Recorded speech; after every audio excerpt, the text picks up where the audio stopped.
జనాన్ని నమ్మించి నట్టేట ముంచిన చంద్రబాబు ప్రభుత్వం. ఆయన ఎప్పటిలాగే ఎన్నికల్లో హామీలు ఇవ్వటం, ఆ తర్వాత అధికారంలోకి వచ్చిన తర్వాత ప్రజల్ని ఎలా మోసం చేస్తాడో ఈ బడ్జెట్ లో మీరు చూస్తే ఆయన తన ఇచ్చిన హామీల్ని ఎలా గాలి కొదిలేశాడో స్పష్టంగా అర్థమవుతుంది. ముఖ్యంగా మహిళలకి ఇంట్లో ఎంతమంది ఉంటే అంతమందికి 1500 ఇస్తాం, నీకు 1500 నీకు 1500 అని గొప్పగా ప్రచారం చేసుకున్నారు. కానీ ఈరోజు బడ్జెట్ లో చూస్తే ఆ హామీకి ఎక్కడా కూడా ప్లేసే లేదనేది మనకు కళ్ళారా కనిపిస్తుంది. అంతేకాకుండా ముఖ్యంగా నిరుద్యోగులకి ఉద్యోగ అవకాశం ఇస్తాము లేదా నిరుద్యోగ భృతి ఇస్తామని ఈరోజు నిరుద్యోగుల్ని ఏ విధంగా పంగనామాలు పెట్టారో మనం కళ్ళారా చూస్తున్నాం. అండ్ ఈరోజు మీరు చూస్తే ఉచిత బస్సు ప్రయాణాన్ని అందరికీ కూడా మహిళలకు ఇస్తామని చెప్పి ఆ ఊసే బడ్జెట్ లో లేకపోవడం అనేది దురదృష్టకరం. ఇక ముఖ్యంగా చదువుకున్న పిల్లలు వాళ్ళకి ఇచ్చే తల్లికి వందనం. సో ప్రతి సంవత్సరం 12,400 కోట్లకు పైగా అవుతుంది. అంటే 2 సంవత్సరాలకి కలిపి 25,000 కోట్లు ఈరోజు బడ్జెట్ లో కేటాయించాల్సి ఉంటే కేవలం 9,400 కోట్లు మాత్రమే కేటాయించారు. ఎందుకు ఇది చెప్తున్నానంటే లాస్ట్ ఇయర్ కూడా ఇలాగే కేటాయించి ఏ విధంగా తల్లికి వందనం ఇవ్వకుండా మోసం చేశారో మళ్లీ ఇప్పుడు అదే కేటాయించిందే కొంచెమైనా అది మళ్లీ ఇవ్వకుండా మోసం చేయడానికి వీళ్ళు అంకెల గారడి ఎలా చేస్తున్నారో తల్లులు తెలుసుకోవాలని కూడా ఈ సందర్భంగా తెలియజేసుకుంటున్నాను. ఇక ముఖ్యంగా అన్నదాత సుఖీభవ, అన్నం పెట్టే అన్నదాతని ఎలా ఈ ప్రభుత్వం మోసం చేస్తుందో మనం వాళ్ళు అధికారంలోకి వచ్చిన రోజు నుంచి కళ్ళారా చూస్తున్నాం. ఈ రోజు వాళ్ళకి 10,400 కోట్లకు పైగా కేటాయించాల్సి ఉంటే కేవలం 6,300 కోట్లు మాత్రమే కేటాయించారు. 2 సంవత్సరాలకి కలిపి 21,000 కోట్లు ఇవ్వాలి అన్నదాతలకి. కానీ ఇప్పటి వరకు ఒక పైసా కూడా ఇవ్వకుండా వారి నడ్డి ఎలా విరిచారో మనం కళ్ళారా చూస్తున్నాం. ఇక మీరు చూస్తే డ్వాక్రా మహిళలకి ఈ బడ్జెట్ ఎలా టోక్రా ఇచ్చిందో అందరూ కూడా చూసి ఏడుస్తున్నారు.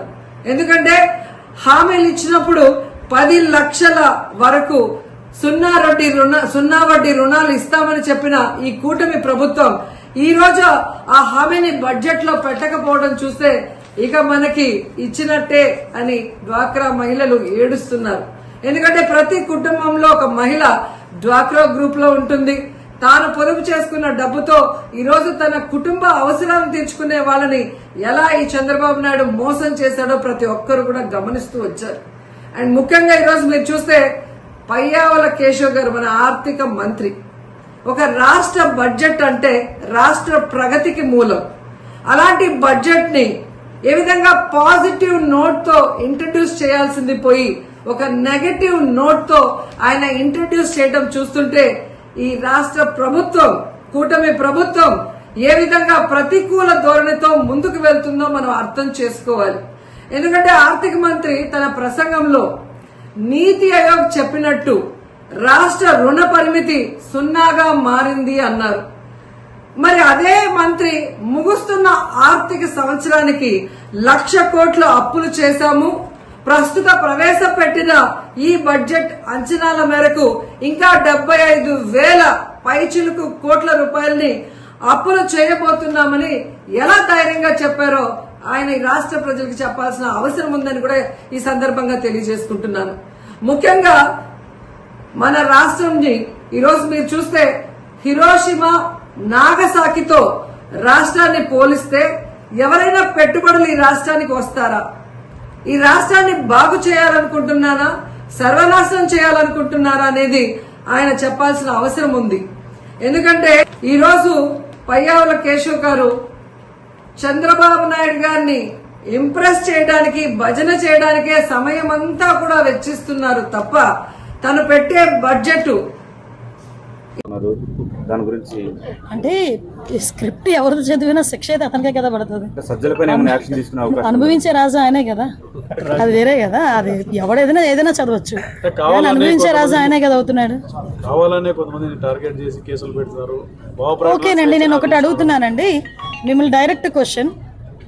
పోసాని మాటల్ని టాలరేట్ చేసి అయ్యో పాపం అనుకునే ఒక్క మనిషిని తీసుకురండి, మేము ఆలోచిస్తాం ఒకసారి మాట్లాడడానికి. పోసాని మాటలు ఇష్టానుసారంగా మాట్లాడిన తర్వాత సభ్య సమాజం తలదించుకునే విధంగా సాధారణంగా అనకూడదు కానీ ఇల్లిటరేట్స్ కూడా అలాంటి మాటలు మాట్లాడుకోరు. సో అవతల వాళ్ళకి మనోభావాలు దెబ్బతిన్నాయి, వాళ్ళ ఆత్మగౌరవాలు దెబ్బతిన్నాయి. పోలీస్ కేసు పెట్టారు, యాజ్ పర్ లా మేము వెళ్ళాం. అందులో ఇందులోని టార్గెటెడ్ ఏముంది? వాళ్ళు ఏం మాట్లాడలేదా? వాళ్ళు అటువంటి కామెంట్స్ చేయలేదా? మరి ఇంతకు ముందు మా మీద కేసులు పెట్టిన కేసులని ఎప్పుడు అండి? చంద్రబాబు నాయుడు గారికి మీద కేసు పెట్టారు కదా, అది ఎప్పుడు? అది 53 రోజులు తైల్లో పెట్టారు చంద్రబాబు నాయుడు గారిని తీసుకెళ్ళి ఆ రోజు. అంటే ఒకటి ఎప్పుడు కాదు, మాకు మాకు వచ్చింది, కేసు వచ్చింది, మేము యాక్షన్ తీసుకోవాలి, డెఫినెట్గా తీసుకుంటాం.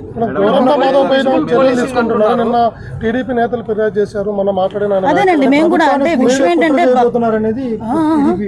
ప్రభుత్వాన్ని కూల్చే కుట్ర చేయబోతున్నారు అనేది కంప్లైంట్ కూడా వచ్చింది. అంటే అదేనండి, ఇందాక మీకు చెప్పాను, ఏది పడితే అది మాట్లాడడానికి అవ్వదండి. డెఫినెట్గా మీకైతే వాక్ స్వతంత్రం ప్రజాస్వామ్యంలో అంబేద్కర్ గారు ఇచ్చారు, కానీ ఎలా పడితే అలా మాట్లాడమని అది ప్రజాస్వామ్యంలోని కూడా రాజ్యాంగంలో కూడా లేదు. అంటే అవతల వాళ్ళని రెచ్చగొట్టే విధంగా మాట్లాడడం కానీ, ప్రభుత్వాలని రెచ్చగొట్టే విధంగా మాట్లాడడం కానీ, ప్రజలను రెచ్చగొట్టే విధంగా మాట్లాడే పరిస్థితి ఉంటే కనుక కంపల్సరీ చట్టపరమైన చర్యలు తీసుకుంటాం. మాధవ్ ఇంకా ఎవరెవరి పేర్లు ఉన్నాయి? రెడ్ బుక్ పరంగా మేము వెళ్ళాలి అనుకుంటే ఈరోజు వైఎస్ఆర్సీపీ నాయకులు ఎవరు రోడ్ల మీద తిరగరండి. దయచేసి మీరు కూడా అర్థం చేసుకోవాలి. మేము యాజ్ పర్ లా వెళ్తున్నాము, యాజ్ పర్ వాళ్ళు ఎవరైనా కంప్లైంట్ ఇస్తే కంప్లైంట్ బేస్ చేసుకొని వెళ్తున్నాము. పోసాని గారి మీద సుమారుగా 17 కేసులు, దగ్గర 17 కేసులు రాష్ట్రం మొత్తం మీద 17 కేసులు ఫైల్ అయి ఉన్నాయి. వంశీ మీద ఎన్ని కేసులు ఫైల్ అయి ఉన్నాయి మీకు తెలుసు. ఈ రోజుకి కూడా ఏ కేసులు ఫైల్ అయినాయో మీకు తెలుసు. ఇందులోని కక్షపూరితంగా ఎన్డీఏ గవర్నమెంట్ చేయాలి అనుకుంటే వైఎస్ఆర్సీపీ నాయకులు ఎవరు కూడా బయటికి తిరగలేరు.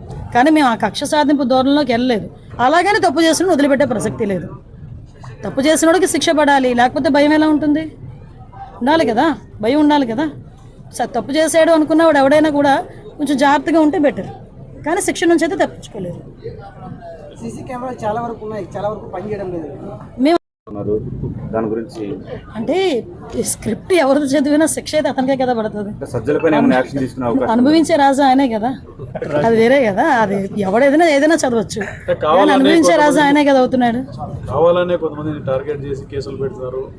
ఓకేనండి, నేను ఒకటి అడుగుతున్నానండి మిమ్మల్ని, డైరెక్ట్ క్వశ్చన్. పోసాని మాటల్ని టాలరేట్ చేసి అయ్యో పాపం అనుకునే ఒక్క మనిషిని తీసుకురండి, మేము ఆలోచిస్తాం ఒకసారి మాట్లాడడానికి.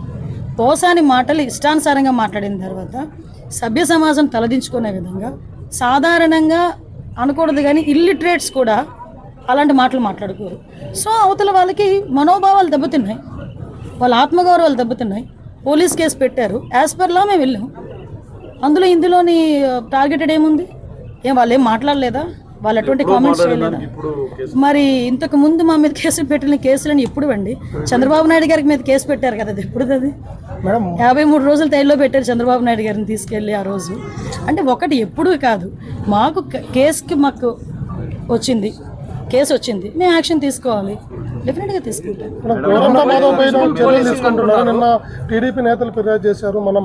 అదేనండి, మేము కూడా అంటే విషయం ఏంటంటే ప్రభుత్వాన్ని కూల్చే కుట్ర చేయబోతున్నారు అనేది కంప్లైంట్ కూడా వచ్చింది. అంటే అదేనండి, ఇందాక మీకు చెప్పాను, ఏది పడితే అది మాట్లాడడానికి అవ్వదండి. డెఫినెట్గా మీకైతే వాక్ స్వతంత్రం ప్రజాస్వామ్యంలో అంబేద్కర్ గారు ఇచ్చారు, కానీ ఎలా పడితే అలా మాట్లాడమని అది ప్రజాస్వామ్యంలోని కూడా రాజ్యాంగంలో కూడా లేదు. అంటే అవతల వాళ్ళని రెచ్చగొట్టే విధంగా మాట్లాడడం కానీ, ప్రభుత్వాలని రెచ్చగొట్టే విధంగా మాట్లాడడం కానీ, ప్రజలను రెచ్చగొట్టే విధంగా మాట్లాడే పరిస్థితి ఉంటే కనుక కంపల్సరీ చట్టపరమైన చర్యలు తీసుకుంటాం.